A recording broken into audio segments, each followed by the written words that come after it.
Okay, on this special little episode of Cooking with Wayne, hello, I'm Wayne. I am going to do a little something quick and simple for, I know a lot of you can figure this out on your own, but, we have some, new kids out there just moving into their first own place for the first time, not have mom cook for them, and, we have some bachelors on their own for the first time trying to cook. And maybe they don't have a big budget and they want to save a little money, but they do want to eat something, tastes good, nice little snack like pizza. Well, this is a very inexpensive way to make basically a thin crust pizza, and it's actually quite good because this tortilla actually turns into almost like a cracker in a way. It has a good flavor to it actually when it cooks in. Now I'm using this brand here. So these are the ones I'm using, tortillas, and I make my own pizza sauce, so you're not going to have the same one I do, but the Ragu makes one, I know that. You can buy it at any Walmart or whatnot or grocery store, so go out and get yourself a little thing of pizza sauce. You don't need much, but these are great. You can buy these, they're only like, these are $1, $2, about $2 at the most for these, a whole bunch of them. So you can make a whole bunch of these little, I call these Wayne's Mexican pizza. But it's really just a thin crust. But I worked at Domino's a long time ago when I was a kid on the weekends and stuff to make extra money. I was a delivery driver, and the thin crust pizza was basically this. I mean, yeah, it was made by them, had a couple little holes in it or whatever, but it's basically exactly this, and it came out just the same. So go get yourself some like Ragu spaghetti, not spaghetti, get the pizza sauce, it's different. It's a little more zesty. Take that pizza sauce, like this, drop some in the middle, like that.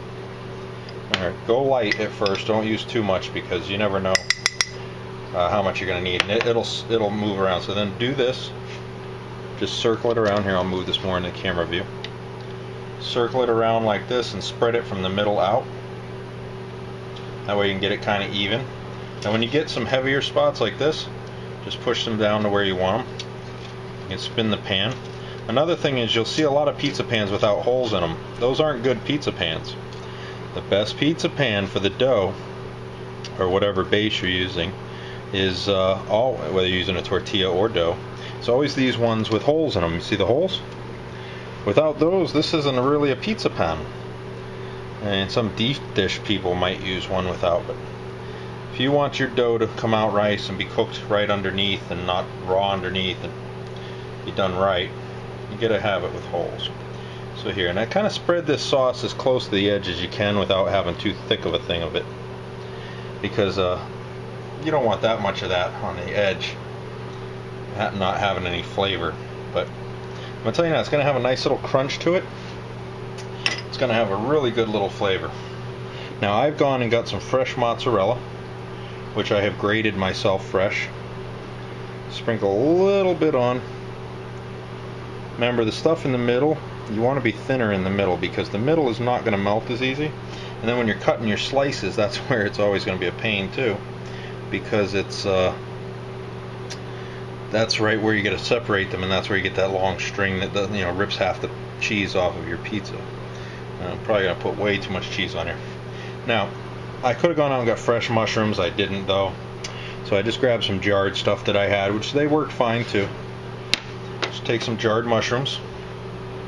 Or, if you want pepperoni, do pepperoni, The mushrooms are a little cheaper. Pepperoni's a little more expensive, plus I like mushrooms, so I put on mushrooms. You get black olives, anchovies, whatever you want to put on your pizza. If you like bacon, I would give it a little cooking first if it's bacon before you put it on here. I wouldn't put raw bacon on here, because really all you're really doing with this is heating it up and melting the cheese. Other than that, you're not really cooking, at least not much. So go around, put your pieces everywhere. You can even break them up like this if you want smaller pieces to go in the little areas that aren't big, that are too small for a big piece, but you still want to put some mushroom on them. You can go out and stick them like that. Yeah, I have one left. Ooh, come on out. So I'll cut him in half, and I'll put a little piece right there. Take this last little piece, I'll stick it over here. And a nice little even layout.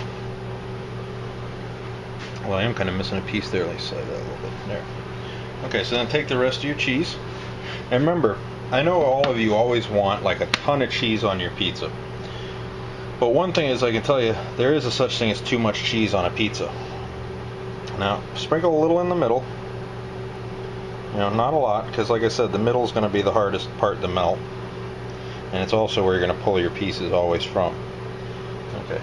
But yeah, if you put too much cheese on a pizza, it won't cook, or you'll overcook your pizza by doing that to try to get it to cook. And then on top of that, too much cheese will tend to clump together and stick, and then you'll have a problem with your cheese.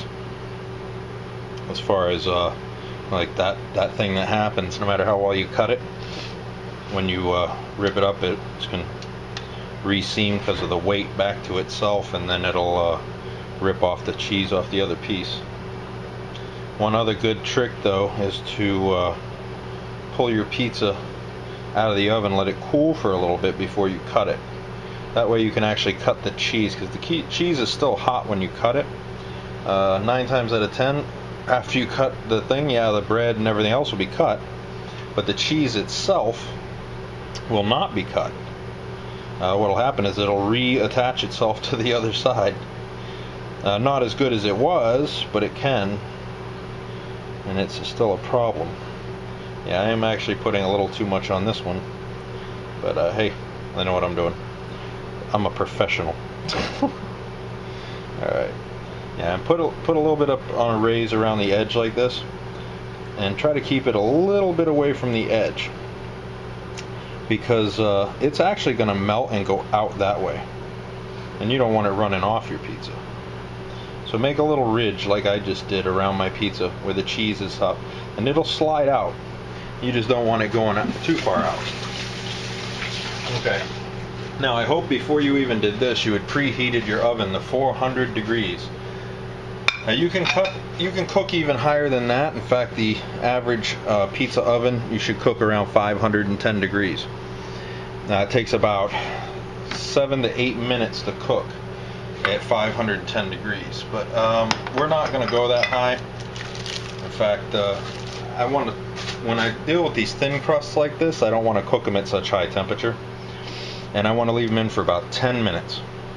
So what we're going to do is, we already had set our stove to 400 degrees. Turn the light on, and now we're going to put this in the oven at 400 degrees Fahrenheit. Now when you first open the oven, stand back a little bit, let that first plume of hot air come out. That way you don't get it right in the face when you bend over to put this in. And go and stick your pizza in. Right there, right about the middle of the oven. And then you're all set. Now the oven will cook, and you will have your pizza here in a minute. So that is Cooking with Wayne. Wayne's little thin crust pizza recipe. It's pretty simple, but it's good. Even the kids love it, and it's good for you people who don't really know how to cook very well. It's very simple and easy to put together, very easy to cook. Just remember, no more than 10 minutes.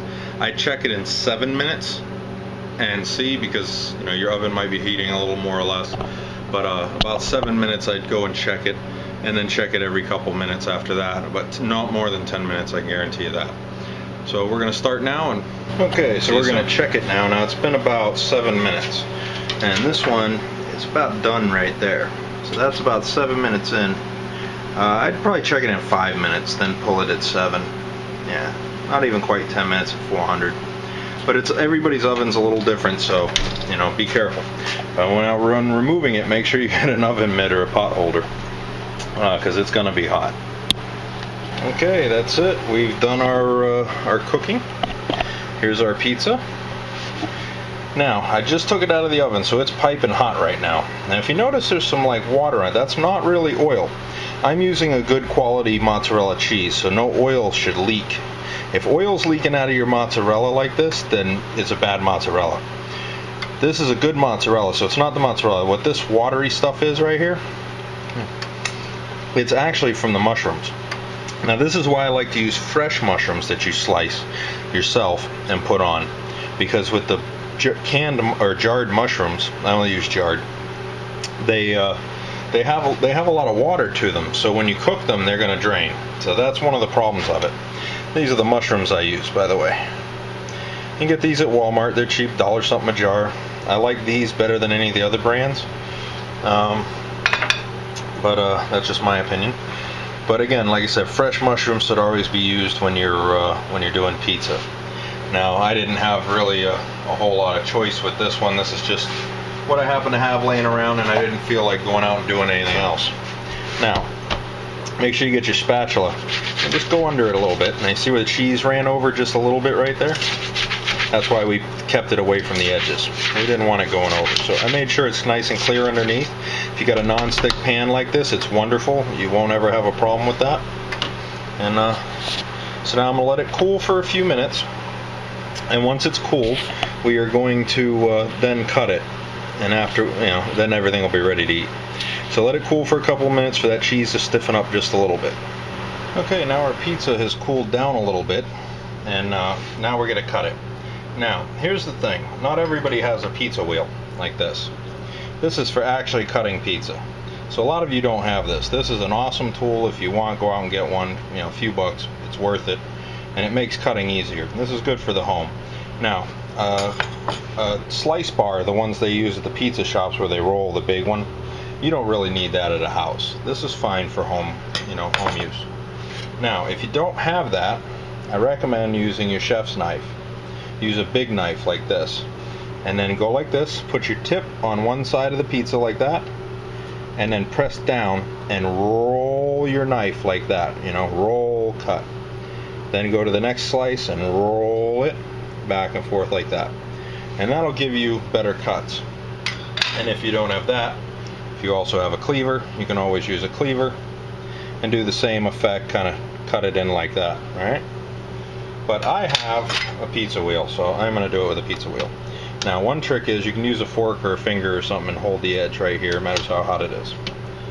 Take your thing, get a little groove start, make sure you're underneath. You don't have to rush across like that, but you can, but I mean you don't have to. And then take your other cut. Now see, this is cracking like a cracker. I just pushed a mushroom out, but that's fine. I will eat him.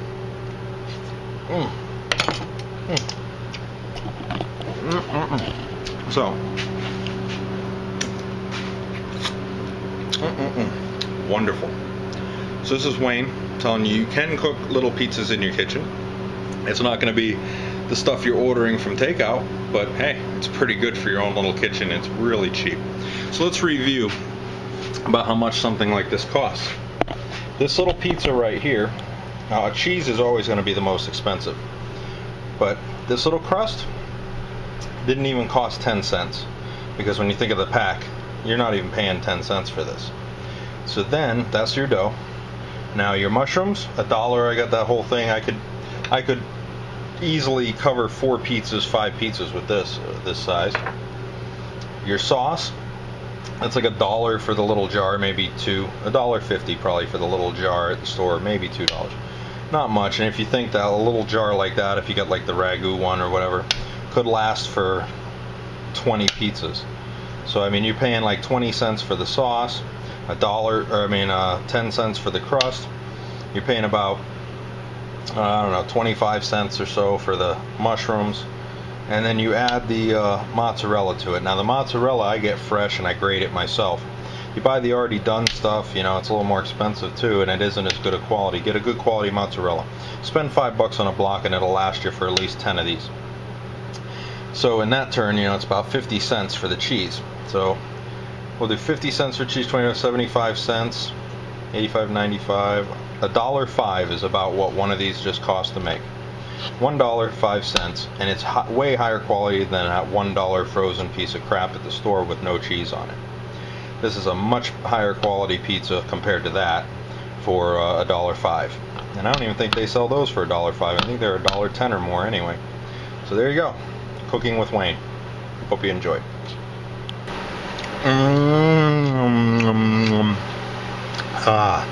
The end.